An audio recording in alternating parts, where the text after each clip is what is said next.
domestic terrorism. Yeah, these are real enemies. Like, I think they actually want to kill me. When you can literally murder people and not be labeled as a domestic terrorism, how is it that burning some cars or vandalizing the windshields makes you a domestic terrorist? Firebombing of Teslas is unbelievably dumb. It's so dumb, I originally thought it was like a false flag operation. We shouldn't refer to past instances where we failed to identify terrorism as a reason to not call this terrorism. Protesting because Elon is gutting our federal government. We have a complete oligarchy running this country. I say Piers. hypocrisy. The so-called Tesla takedown movement is going global, with 500 demonstrations planned at showrooms across the world. So far, the campaign against Elon Musk company has taken the form of demonstrations, calls for a boycott and the dumping of stock. But there have also been outbreaks of vandalism, with Teslas being damaged and dealerships firebombed. Some websites, meanwhile, are even doxing anyone who owns a Tesla. At the weekend, Pam Bondi appeared on Fox to issue this stark warning. Not isolated incidents, as you know, and these aren't vandals. These are Molotov cocktails. That could be a weapon of mass destruction that they're throwing in Tesla dealerships. That they're lighting these Tesla charging stations on fire that are in residential neighborhoods. I mean, it could cause tremendous damages. And people need to know the 3 people in custody right now, they will receive severe and swift consequences, and they are facing up to 20 years in prison. We are not negotiating these. We are not coming off these charges. We are looking at everything, especially if this is a concerted effort. This is domestic terrorism. Well, the official Tesla takeover action group say taking down Elon Musk is the only way to save democracy. Critics claim this could be BLM Mark II, if it's not stopped now. Here to debate this, the social commentator, Kaizen Asiedu, who Elon Musk has recommended to his millions of followers as a clear thinker, the author of User Magazine Taylor Lorenz, the pastor and radio host Bishop Talbert Swan. And we had to be joined by the founder and CEO of the Young Turks Cenk Uygur in a moment. Okay, welcome to all of you. Let me start with you, if I may, Kaizen. It seems to me, if people are chucking Molotov cocktails at car lots full of Teslas without any knowledge of who might be in the cars or who might be manning the stations, that is an act of domestic terrorism, isn't it? Clearly. I mean, terrorism is defined as the systemic use of terror to accomplish a political end. So this is quite literally terrorism. Now, the entire movement isn't terrorism, but absolutely someone taking a Molotov cocktail to throw at the private property of other middle-class citizens is not only terrorism, it's just ineffective. So I think there are people who maybe feel sympathetic to where that person is coming from. But for those people, I would ask, well, what is this actually accomplishing at the end of the day? How does this move us forward? Right, Bishop Talbot, what's your response to that? Well, I think that language matters and it's important. I think anyone who is conducting such acts is certainly conducting a criminal act that should definitely be checked, and they should be prosecuted if found responsible. But what I see happening in America, as it has always happened, is when poor people, when marginalized people, when it's Black Lives Matter protesters, when it's non-white immigrants, they get the label of terrorist. However, the label of frustrated citizens gets applied when violent white men shoot up churches or synagogues or schools, or when they storm the Capitol and violently damage the building, hurt police officers, defecate on the premises and try to take over the government.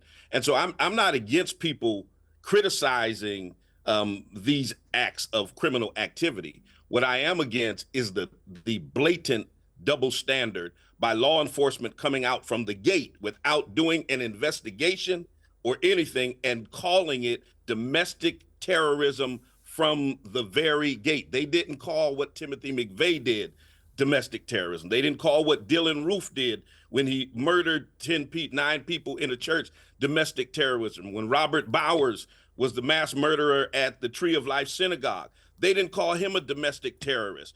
So when you can literally murder people and not be labeled as a domestic terrorism, how is it that burning some cars or vandalizing the windshields makes you a domestic terrorist? Well, I mean, I'll come to Taylor. I would personally categorize all those things you just said as acts of domestic terrorism for what it's worth.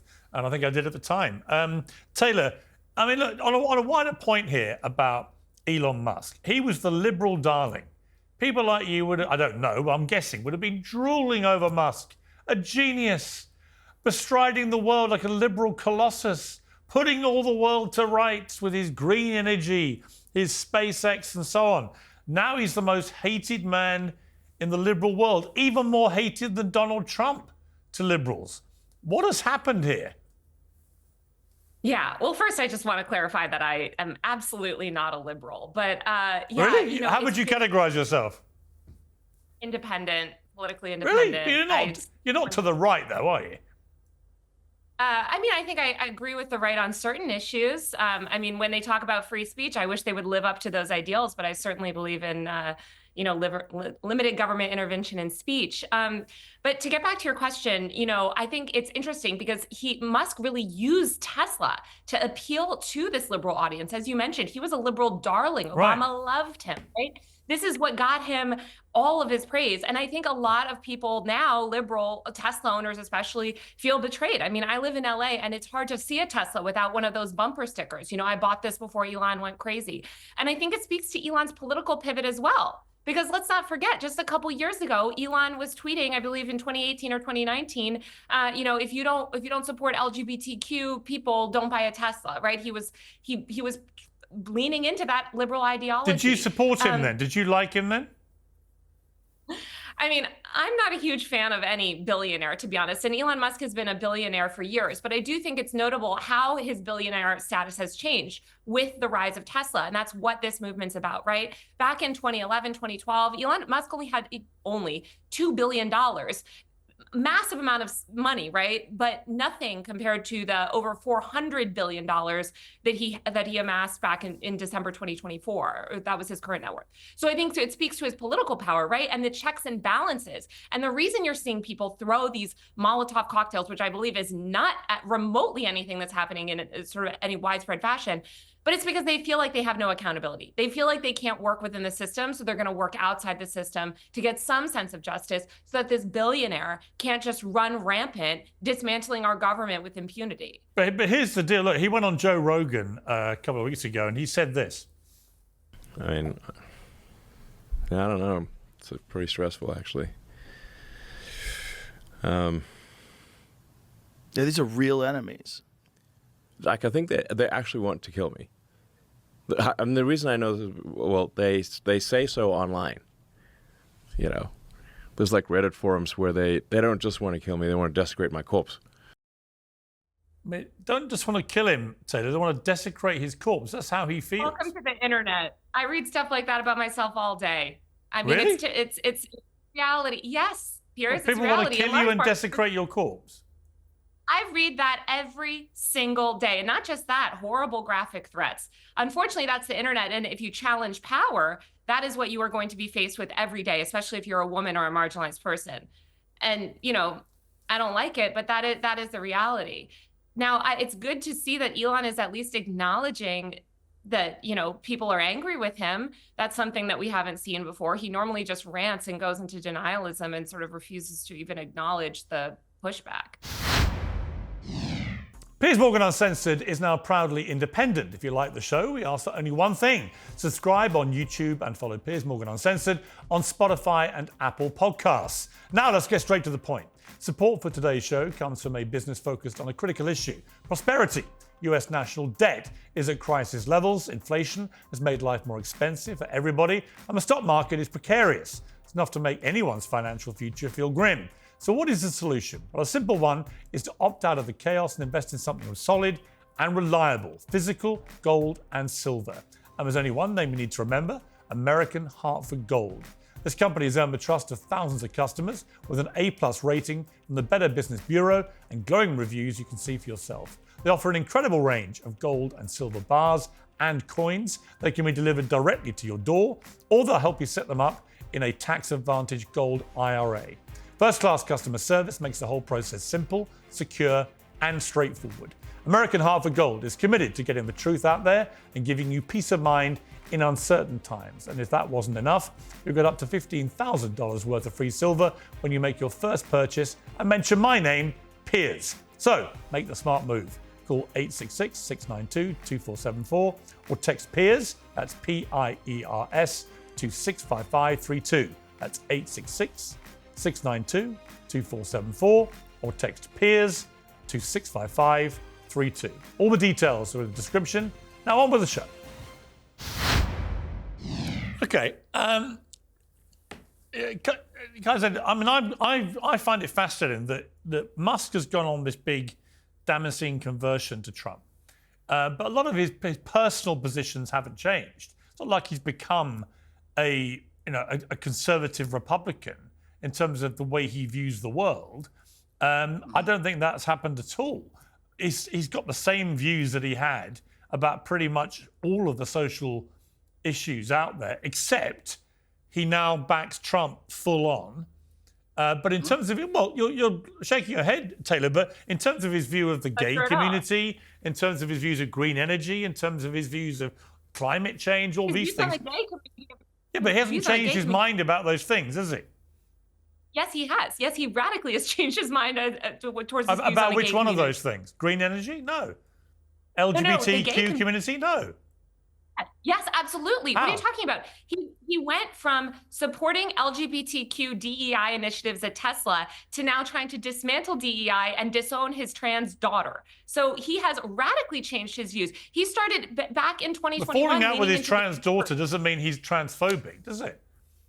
He has absolutely made, even the daughter aside, he has made it very clear where he stands on trans. He has promoted terrible, horrible, bigoted conspiracy theories about trans people. Like what? Ranting against Like what? Like the false conspiracy theory that, trans people are groomers, and also that there were, litter boxes in Texas schools for kids that identify as animals. Of course, that was completely debunked, completely false. He is constantly talking about the woke mind virus in relation to trans people. His views have completely evolved. He wasn't saying any of that back in the 2010s. He was, again, arguing that you shouldn't buy, if you don't like LGBTQ rights, you shouldn't buy a Tesla.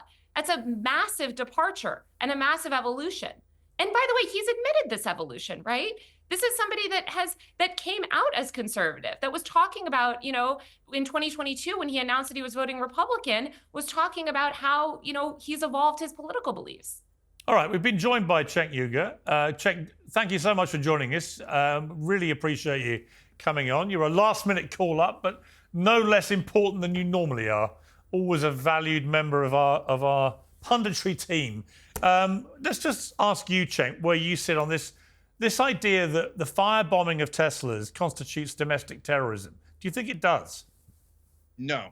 So let's be clear about a couple of things. First of all, the firebombing of Teslas is unbelievably dumb. It's so dumb that it makes I originally thought it was like a false flag operation. Like, who would be so stupid as to gift wrap this kind of action for Elon Musk and Donald Trump? It's like, if I didn't know that it wasn't Trump and right wingers, etc. Anyway, I don't even want to get into how ridiculously stupid it is. So radical left, cut the crap out. And it doesn't apply to everyone on the far left. It just applies to these idiots who did it. Now, in terms of calling it terrorism, the word is disgusting. I hate it. We should never use it again. All it is hypocrisy on top of hypocrisy. So Hamas does terrorism is terrorism. Israel does 50 times worse terrorism, not terrorism. So Tides Foundation is attacked. So that's George Soros's foundation, not terrorism. That's a physical, violent attack against human beings, not terrorism. An attack on cars, terrorism, right? Pipe bombs from a Trump supporter who does not represent all Trump supporters like this. These guys don't represent all of the left, but he does pipe bombs to all of Trump's political opponents, not terrorism. Dylan Roof says, here's why I'm doing it. I'm a political terrorist. I want to kill black people and start a race war, not terrorism. We get him Burger King.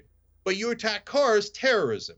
Now, the use of the word domestic terrorism is going to divide us all, is going to make us hate each other and turn inward. Last time we used verbiage like this, we attacked Iraq. This time, we're attacking ourselves. The neocons are back. But if you're firebombing things with Molotov cocktails that create gigantic furnaces and you're doing it for political reasons, is that not a form of terrorism? And if it happens on American soil, is that not then just automatically domestic terrorism? You're completely right that many other things that have happened have been deliberately not labelled that for political reasons by the Republicans. But it seems to me that by the yardstick of what domestic terrorism constitutes, acting for political reasons in a very violent manner that imperils life, isn't that domestic terrorism? Piers, if we go down this road... Yeah, Kaizen, I'll bring you in after Cenk responds to what I just said. Yeah, Piers, this is a super dangerous road. And I have to tell you, I've been guilty of it too. So, look, I've used the word domestic terrorism and relates to countless right-wing attacks. The El Paso attack, they said, I'm trying to murder Latinos. Dylan Roof saying, I'm trying to murder black people. I'm trying to start race wars, et cetera, et cetera. And I've called that way, if we're going to call it terrorism, let's be consistent, et cetera. Now, those are never, ever, ever called terrorism. And if a right-winger ever does anything, it's never, ever, ever called terrorism. If Israel does it, it's never called terrorism. So I hate the word. It's a disgusting, politically loaded word. But much more importantly, even more important than all of that is, if we start calling each other terrorists, the left and the right, there's going to be no end to it. And it's going to lead to a civil war. And the other thing that you have to understand is this is a way to shut down all speech. Oh, now, okay, since 2 or 3 idiots did something violent, who, by the way, who they should be prosecuted to the fullest extent of the law. There's very significant crimes here: arson, assault, battery, trespassing, 1,000 crimes you could charge them with. But we start calling each other terrorists, and no one will have any free speech left. I guarantee it. Well, there's certainly an element of that. Kaizen, I'll bring you back in. I think there's been a lot of hypocrisy on both sides about this, actually. People use terminology when it suits them to suit their own side. There's no question of that. I've seen it happen on both sides. But I do think Cenk's got a point there. There is a slippery slope, isn't there? If everything starts being labelled domestic terrorism, because actually the vast majority of the Tesla protesters, and I suspect this will be the case when we see the demonstrations, if they're exercising their democratic right to peacefully protest, that's a fundamental bedrock of American society. Absolutely, and we should protect their right to protest. But I want to respond to something that Bishop said and what Cenk said by implication. The fact that there are double standards being applied does not mean that we should not apply the standard. It just means that we need to apply the standard consistently. So again, people are saying, yes, it's terrorism, no, it's terrorism. The first question we should start with is, what is the definition of terrorism? Terrorism is a systematic use of terror to accomplish a political end. If someone is lighting a Molotov cocktail, I don't care if they're white, black, brown, or something in between, that is an act of terrorism. Now, do they represent a fringe of the anti-Elon, anti-Tesla movement? Absolutely, and we don't need to paint everyone with the same brush. But we shouldn't refer to past instances where we failed to identify terrorism as a reason to not call this terrorism because we don't like the word. So this is what I see on both the right and the left. We have people pointing the finger at inconsistencies in the other camp to justify inconsistencies in their own camp. And if we continue to do that, no one will ever make progress. I also see a lot of cherry picking about certain ideals that Elon might espouse or certain things about his character, like, for example, the fact that he's a billionaire. Kamala Harris had 83 billionaires support her in the 2024 election. Donald Trump had 52 billionaires support him in the 2024 election. So people saying billionaires, this is like a curse word that's being used conveniently while ignoring the fact that there are billionaires on both sides and more billionaires on the Democratic side traditionally. Now, to your point about LGBTQ rights and all of that, we should keep in mind that the position of the LGBTQ community has evolved over time. And I think that's totally fine. But I think early in the 2010s, no one was talking about biological males competing in sports with biological females. So there's a question here of, did Elon evolve his views? And also, did he leave the left or did the left leave him? Yeah. And besides all of this, I honestly think much of this is a distraction. I think the thing that we actually need to be talking about as leaders right now is, what is the pain that people are feeling? Why are they expressing it this way? How can we acknowledge that pain? And how can we put constructive solutions in place as leaders here on this show? And what can we ask the Trump administration to do to solve this wound? Because I see people who are in pain. I believe that the way that they're expressing it is not constructive, but there's a legitimate pain that needs to be acknowledged, and there's things that we can do to resolve that. So whether you like Elon or not, I think is honestly a distraction. We need to talk about the actual solutions that need to be introduced to solving the existential problems facing America, not whether Elon likes LGBT people or not. American homeowners are at risk of a growing real estate scam, which the FBI calls house stealing. This is how it works. Criminals forge your signature on just one document, use a fake notary stamp, pay a small fee, and then file it with your local recorder's office. Just like that, your home title is transferred out of your name. Scammers can then take out loans using your equity as collateral or even sell the property behind your back. You won't even know it's happening until you start getting collection or foreclosure notices. When was the last time you checked your home title? I own a home in the United States, and the answer for me is never until now. That's why I trust Home Title Lock.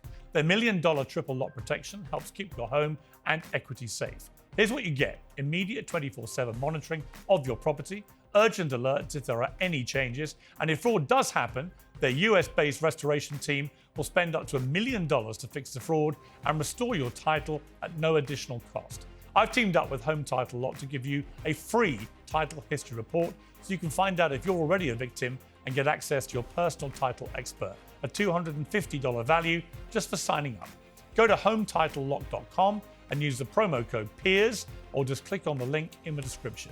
Make sure you check out the $1 million triple lock protection details when you get there. That's HometitleLock.com, promo code PEERS, P-I-E-R-S, to get the protection and peace of mind that you deserve. Well, you know what? You made a very good point there about who left who, Bishop Talbert, because, you know, I certainly was happy to identify as a liberal a few years ago, but the progressive left got so nutty, I went a bit Bill Maher on them. It's like, I have nothing in common with you lunatics. If you're going to try and challenge basic biology to my face, I have nowhere to go with you. So I do think a lot of people, and Elon Musk is one of them. I think Joe Rogan was another one. Robert F. Kennedy Jr., Tulsi Gabbard. There's a whole load of people who would have identified quite happily as liberals a few years ago who no longer feel comfortable doing so and have gravitated to Trump because they feel the progressive left went nuts.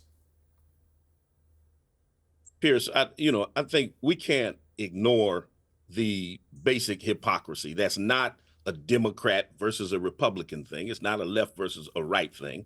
It is something that has happened throughout the annals of American history. There were acts of terror that were not classified that way under administrations that were run by Democrats. And so when you try to relegate everything that happened to the past, that's not an accurate assessment. They called Black Lives Matter protesters terrorists. They didn't call the murderer of Heather Heyer in Charlottesville a terrorist. And you've got to be, I agree that you have to be consistent, but the same people that are crying over Teslas are the very people that are trying to erase Black history from the classrooms and ignoring centuries of racial terror, of anti-Black racial terror. They're the ones who want to strip from the history books from our children the Tulsa massacre, the Atlanta massacre, the Chicago massacre, the Detroit massacre. They want to relegate those to historical footnotes or completely get rid of them at all, but then raise burned cars to a national crisis and call it domestic terrorism. That's basic hypocrisy that is done in a white supremacist society that says what happens to Black people and brown people and marginalized people is not terrorism, but what happens to, and I'm going to use that big barbaric term of billionaire, what happens to this billionaire is. I hear you, and you make strong points. I would say, though, that one of the reasons why DEI became so unpopular was because many people believed it was being utilized in a way to imply that everyone who's white is a white supremacist unless they could prove otherwise. And they felt the politicization of classrooms into thinking this was becoming a very insidious part of American society. And you know that. You're a smart guy.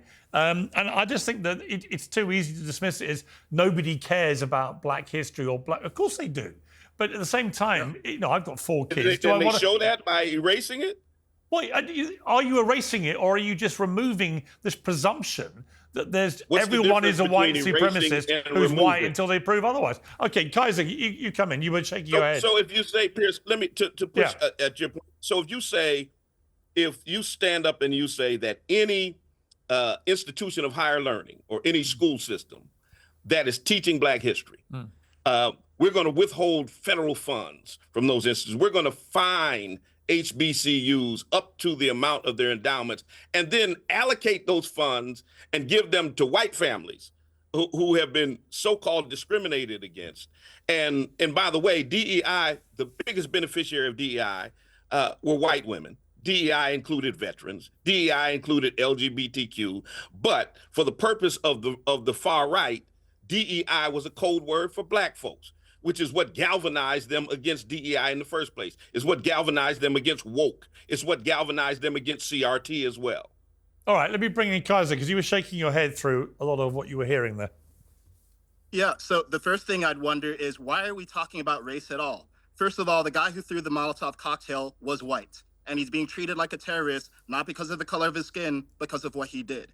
If he was black, I would say that's terrorism too. So I thought we're here to talk about the Tesla vandalism and what it's communicating about the needs of the American people. So let's bring this back to that.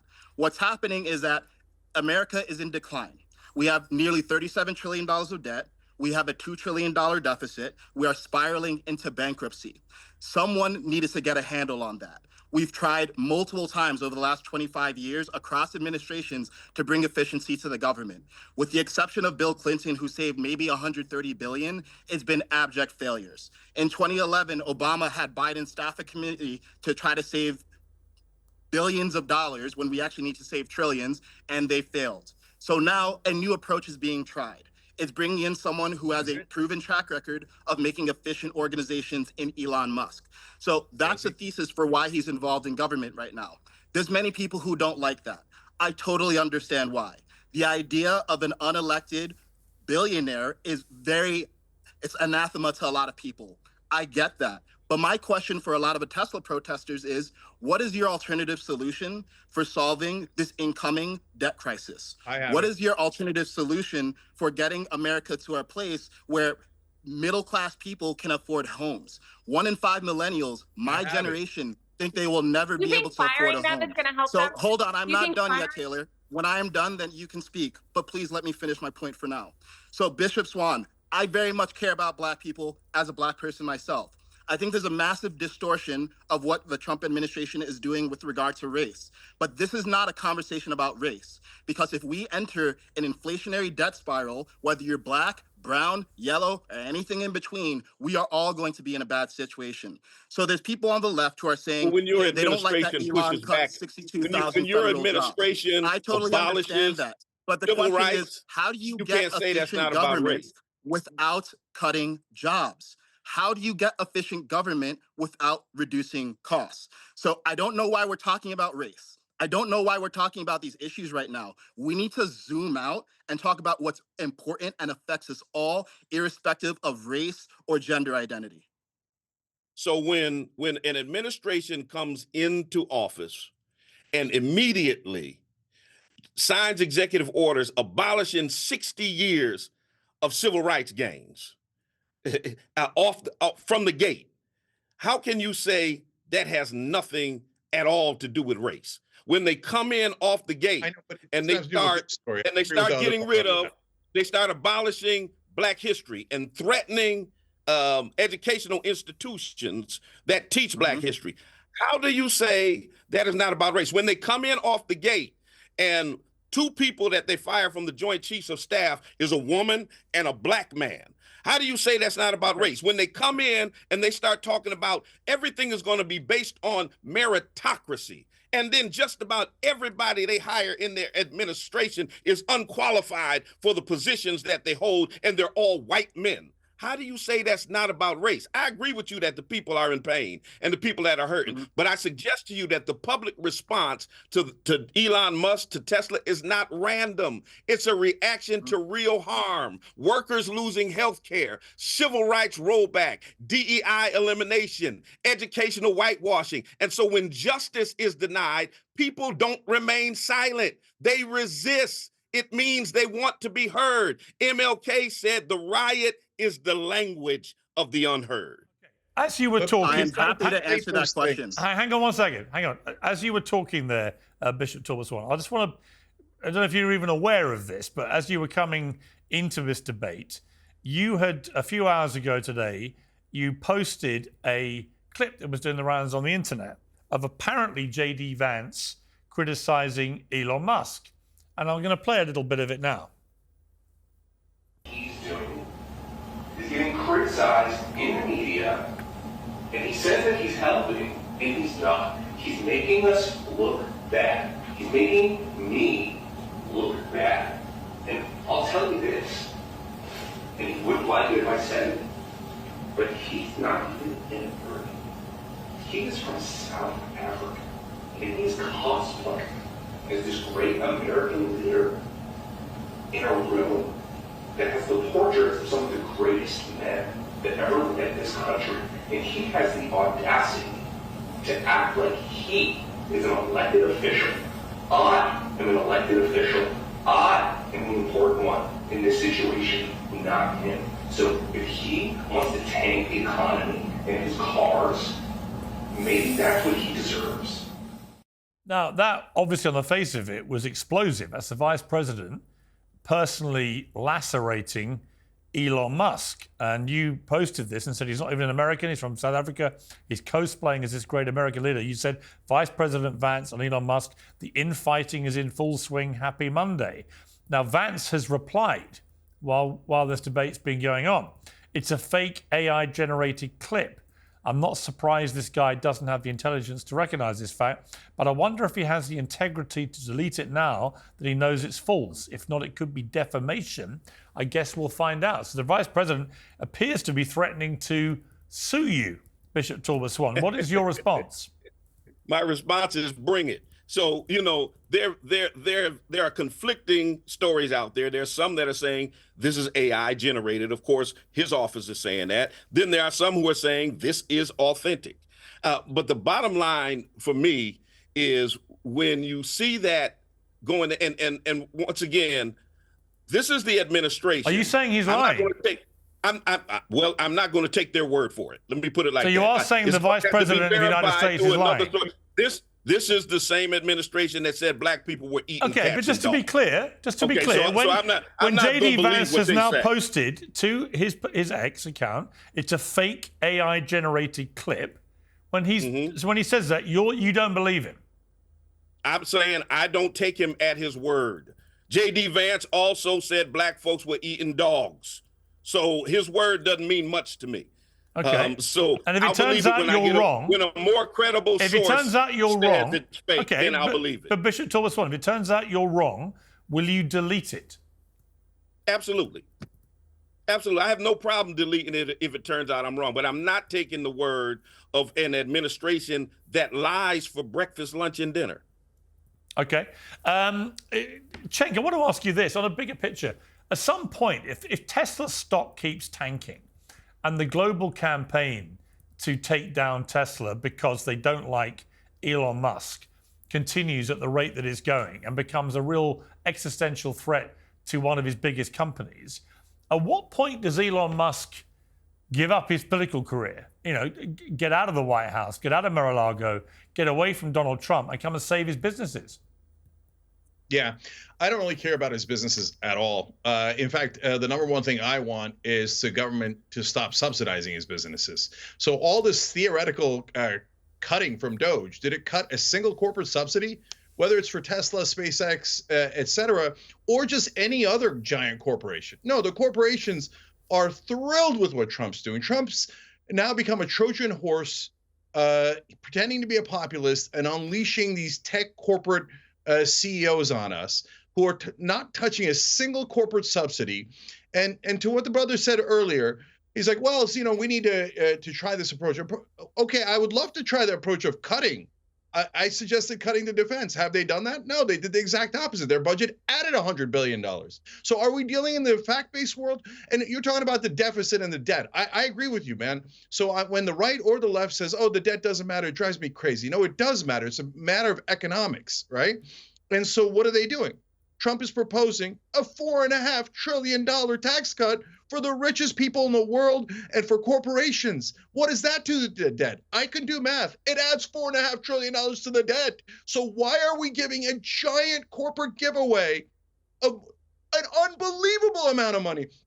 They said Doge would save $2 trillion. Then they're like, oh, just kidding, $1 trillion. Just kidding, almost nothing. And now we're going to take the $4.5 trillion anyway. Don't worry about it. We'll make it up in gold cards. We'll make it up in tariffs. We'll make it up in fairy tales. And Snow White and Cinderella will dance in and somehow magically not add to the debt. They're going to increase the debt massively.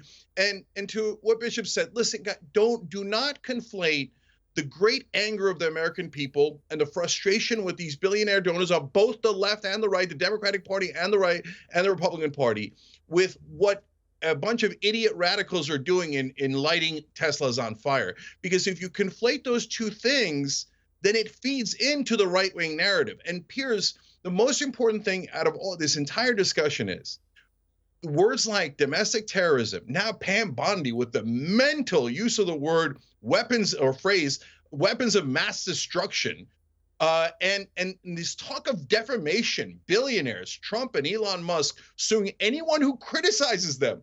What happened to free speech absolutism? Now it's thin-skin absolutism. Oh no, you hurt my feelings. I'm going to sue you. Oh, my stock's down. I'm going to sue you. Brother, I don't have anything to do with your stock. Your stock is your business. You chose to play dress up in the White House and pretending that you're going to cut things and just shovel more corporate subsidies to you and your friends. Don't come crying to me about how your stock is crashing when you're not even running these companies. So go back to work or shut up. Oh my God, I'm sorry. Did I offend you? Are you going to sue me? Is it defamation? Did I hurt your feelings? Get out of here, man. What happened to free speech? What happened to free speech? People are protesting because they don't like Elon. They're protesting because Elon is gutting our federal government. We have a complete oligarchy running this country, and thousands and tens of thousands of hardworking Americans, including veterans, are being arbitrarily fired by this unelected billionaire. That's why people are protesting, not just because they, quote unquote, don't like Elon. But it's also true, Taylor. Look, I get all the fury, fine, okay. But actually, I thought that Kaizen made a very good point earlier, which is everyone's tried everything else for decades and decades and decades. And none of it. Billionaires have run this country. As Kaiser acknowledged, both political parties have had billionaires in power. We absolutely have not, quote, tried everything else. What are you talking about? We've had rich people running this country for way too long. That's the whole problem. Okay, but what about this element to it? What about the hypocrisy on the left? And I'll show you what I mean by this. I want to play Stephen Colbert and Jimmy Kimmel talking about the Tesla stuff.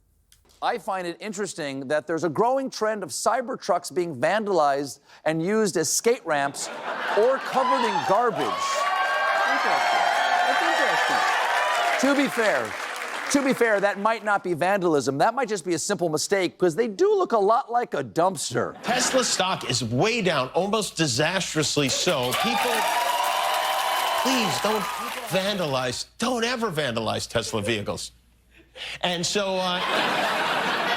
you know, Taylor, the point is, once again, it's the hypocrisy there, right? If it was the other way around, those two would be the first. They would be the first people to be ranting and railing. If anyone was making fun of acts of wanton vandalism and arson, why is that ever funny? Hang on, Bishop. That's for Taylor first. Hang on. What's your question exactly? I don't. These are a couple like people making fun of Teslas. What's the hypocrisy here? Comedians. They and their audience are as one in finding it funny that people are committing acts of horrific arson. They're making jokes about how ugly the Teslas are because they're ugly. They're making jokes about how the Cybertruck looks like a dump truck or a dumpster because it looks like a dumpster.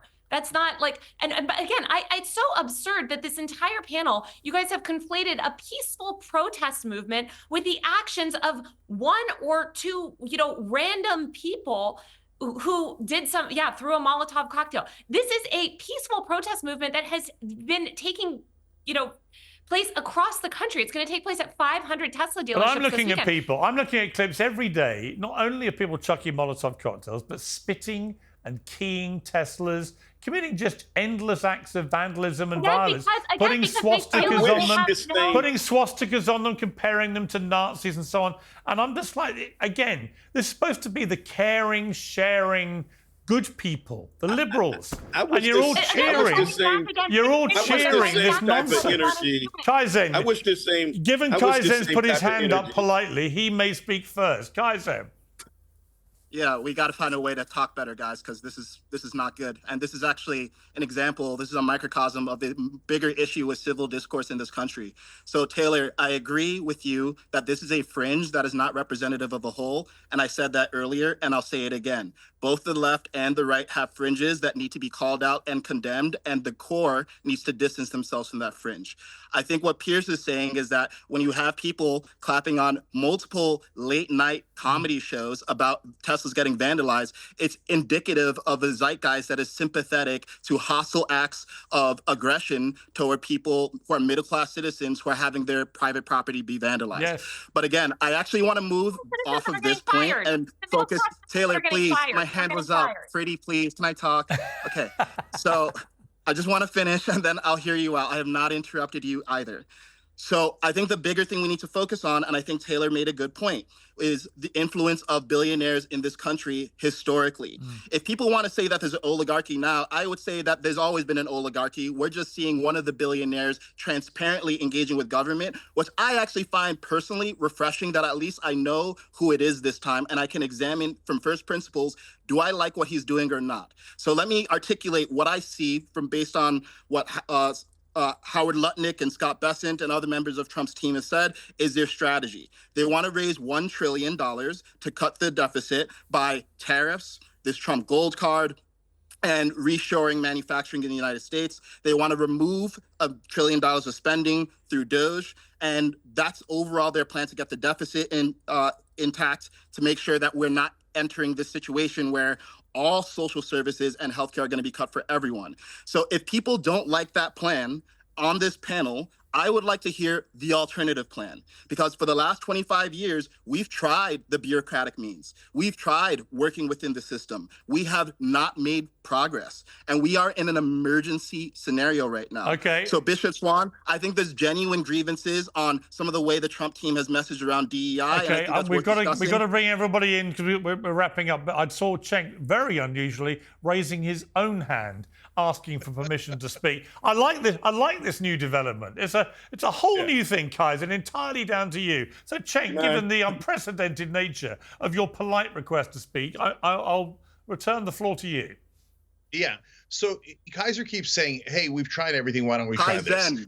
Sorry, Kaizen. Sorry, bro. Sorry. Thank you. Just this is the first time I'm meeting you, brother. And I like you. I like what you're saying. I think that you're making a lot of good points about the oligarchy and the billionaires that control both parties. And so I like that we're having a real conversation here. Okay. So now, but there's one thing we haven't tried. That's the 800-pound gorilla in the room. Populist left, Bernie Sanders, etc. The only guys who don't take donor money, the corporate donor money. So and then people say, oh, they took money from employees. I mean, you can take money from grassroots. And pharmaceuticals. But if you take corporate PAC money, you're corrupted by definition. And pharmaceuticals. So I get what you're saying about you like the transparency, but I mean, I don't like a billionaire. Look at what Trump has done. He's given domestic policy to his top donor, Elon Musk, and foreign policy to his third biggest donor, Miriam Adelson. Yeah, it's transparent, but it's transparently grotesque. I hate it. And it's not helping to cut the deficit at all. Look, we can cut massively if you put in populist left. There's $30 billion in oil subsidies every single year to the richest companies in the world. Why do they exist? Why do they exist? I can cut it right now. It's the easiest thing in the world to cut. But unfortunately, Trump and Elon are doing the same thing that establishment Republicans did. Supply side economic voodoo. Here, I'll kind of cut things that hurt innocent people and et cetera, and it'll seem spectacular and I'll seem ugly and mean. So it seems like I'm cutting a lot, right? But in reality, I'll leave all of the corporations alone and I'll shovel $4.5 trillion of the average American's money right into the pockets of his corporate donors. Okay. That is not something that we haven't tried. That's what we've been doing for the last 50 years. Okay. Give the populace left a chance and we will cut the hell out of this budget. We'll save the American people a ton of money. The problem is that Bernie is now wrapped in a kind of weird Siamese scenario with AOC, who's about the most unelectable human being I could imagine the Democrats possibly putting up against somebody like Trump. So that's the problem. So Bishop Talbert Swan, just finally from you. Where do you think this ends? I mean, the mass demonstrations coming this weekend against Elon. Again, I would ask you, do you think Elon's going to bail on this? Is it all getting a bit too hot in the political part of his kitchen? Well, I don't know if he'll bail. What I will say, you brought up the example of Jimmy Kimmel, et cetera. I remind you all of during the campaign of a comedian at a Trump rally calling Puerto Rico a floating island of garbage. And making disparaging, yes, he did, and making disparaging remarks about black people and other folk, and the same folk complaining about Jimmy Kimmel, et cetera, laughed at that and said, "Hey, give it a break. It's just comedy." But now it's not comedy. Now it's something else. What I'll say about Musk. There are people who want to parrot the narrative that Musk is just a businessman that's being unfairly targeted. He's not just a businessman. Musk dumped $250 million into Trump's campaign. He's been given massive power that I don't even think he legally has. He's a political actor with tremendous power inside the White House. And so criticizing power isn't terrorism. But he also, sorry to hold my own hand up, he also still runs companies which the left historically, i.e. 6 months ago, thought were fantastic because they promoted the very causes that they would most align themselves to, green energy being one of them. Now they're turning their full fury, their swastika, Nazi screaming, key ranting, spitting, firebombing fury on a company which is literally doing more than any other in America to advance the cause of green energy for cars. And I say hypocrisy. I used to have an FBI agent assigned to me. I don't know if I have one under this administration because of the massive number of death threats and things that I get on a weekly basis. Okay. Now, when Biden was in office and I was criticizing the Democrats for what I considered their apathy toward the black agenda and what they had promised to black people, people swore, "Oh, you must be paid by the Republicans, by the conservatives, yada, yada, yada." And now Trump's in office and I criticize those on the right. "Oh, I must be a Democratic shill." And all of the right-wingers who applauded me when I was criticizing Biden are the ones calling my church phone and threatening to murder me and my family. So I understand exactly what you're saying. Yeah, there's a lot of hypocrisy on all sides. Final word to you, Taylor. I'm sorry, Kaizen. The hand signal only works once, really. But nice try. You can't get back in after a final word. Taylor, last word to you. Make it quick. I just want to reiterate that these are peaceful protests. This is a overwhelmingly protesting. Yeah, Molotov cocktails aren't peaceful. Just to FYI. No, that was. I know that people said they were in the Black Lives Matter riots, but no, they're not. Let's not forget that tens of thousands of hardworking middle class and low-class Americans. Actually, some of them were riots, Bishop. They were. Come on. Some of the protests in Black Lives Matter January 6th turned into rioting. January 6th was a riot. You talk about the blindness of the opposition. The truth is, on the Black Lives Matter protests, some of them became riots. Indisputably. And if you try and deny that, you are falling into the same trap you accuse the right of doing, which is turning a blind eye when their own side does something. I'm not a left-winger. I'm an independent. But you broadly labeled them as Black Lives Matter riots. No, I didn't. Yes, you did. I said some of the Black Lives Matter protests turned into riots. They did. It's a fact. And by the way, I think some of the January 6th protesters were rioters too. So I'm an equal, non-discriminatory caller out of riots when I see it, and of Molotov cocktails. So when Taylor says it's all peaceful in the garden of anti-Tesla protests, I'm calling bullshit. We've got to leave it there. Great panel. I love the new hand movements. I'm going to bring that in as a regular thing. Cenk, you will be required in future, before you interrupt anyone, to raise your right hand. No. Great to see you all. Thank you very much. Take care. Piers Morgan Uncensored is proudly independent. The only boss around here is me. If you enjoy our show, we ask for only one simple thing. Hit subscribe on YouTube and follow Piers Morgan Uncensored on Spotify and Apple Podcasts. And in return, we will continue our mission to inform, irritate and entertain. And we'll do it all for free. Independent, uncensored media has never been more critical, and we couldn't do it without you.